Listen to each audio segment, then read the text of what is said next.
So, Mr. C, saan naman po kayo lumaki? Mic niyo, sir. Holo, I can import to be to the inside in Sir, because bakit po makaka-incriminate sa inyo kung sasagutin niyo yung komite saan kayo pinanganak at ngayon saan kayo lumaki? because of the ongoing case sa CA. And again, gaya ng sinabi ko kanina, I'm presuming na kung anong isasagot niyo sa komite, yun din naman ang isasagot niyo sa kaso. Pwede ba kayong mag-share ng mga karanasan ninyo habang lumalaki kayo?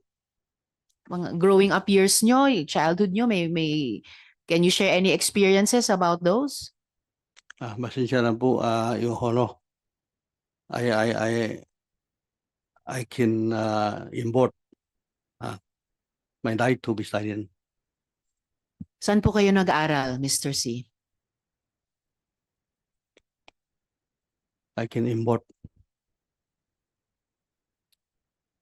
Medyo, parang iniisip ko, saang mundo ba masama sabihin sa whether sa hearing ng komite ng Senado or sa korte for that matter, itong mga basic facts na ito. Medyo fantastic yung stretch na yon. Okay, anyway, may ipapakita po akong larawan sa inyo. Kinukumpirma nyo ba na kayo ang tao sa larawang ito?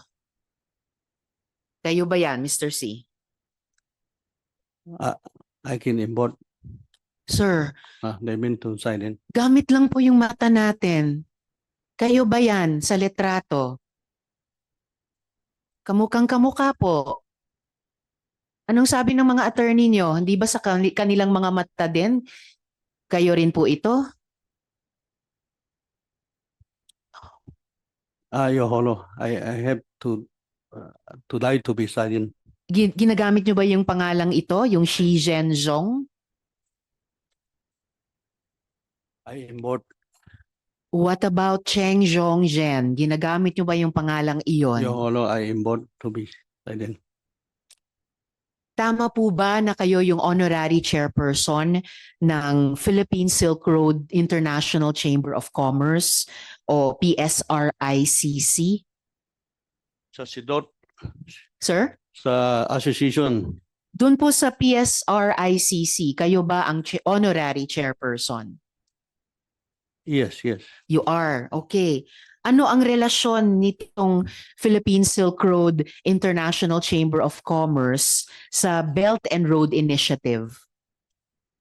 Ito yung ako is a honorary Yes. chairman. This chamber of commerce is built by Francis Chua. Okay. Francis Chua in another many members. So yung ginagawa rito yung para promotion ng Philippines in China, trade in economy promotion. Yan ang purpose. Pero sa akin, hindi naman ako masyado active Kasi honorary chamber, hindi naman masyado involved yan. Oh, well, ako, sa pagkaalam ko sa mga organisasyon, importante pa rin ang honorary chairperson, kahit honorary. Yung sa pag-promote ng Philippine-China trade and commerce, yung PSRICC ba ay may relasyon sa Belt and Road Initiative? I'm sorry, ano? Belt and Road Initiative po. May relasyon ba yung Philippine Silk Road International Chamber of Commerce kung saan kayo honorary chairman dito? Sa tingin ko yung chamber. Yes. Yung chamber I think is pangalan lang yan Yan ang ilagay sila ng pangalan dito.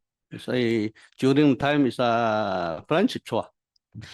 Yes, pero yung chamber ba, may ugnayan ba, may relasyon ba sa Belt and Road Initiative? I think wala. Iba po yung pagkaalam ko, sir. How about yung chamber po? May relasyon ba siya sa United Front Work ng Chinese Communist Party? So, wala. Tapos, sino-sino po yung nakakasalamuhan nyo sa chamber Kasama ba si Michael Yang? Kasama ba si Tony Yang? I don't know. Hindi ko alam kung sino-sino pa kasi hindi naman ako mismo ng presidente. Hindi ko Yes, alam honorary sino-sino. chairperson kayo. Oo. So nandun kayo sa mga importanteng events at meron kayong Minsan may mataas na invite, posisyon. minsan may invite sa akin, minsan may attend ako sa meeting. Minsan. Pag nag-a-attend po kayo, sino-sino ang mga nakakasama nyo doon sa mga events ng chamber? Karamihan, mga businessman ng Filipino-Chinese businessman in Philippines. Kasama si Michael Yang? Hindi ko alam. Hindi ko nakita. Nakita nyo ba si Tony Yang sa mga events ng chamber? Hindi.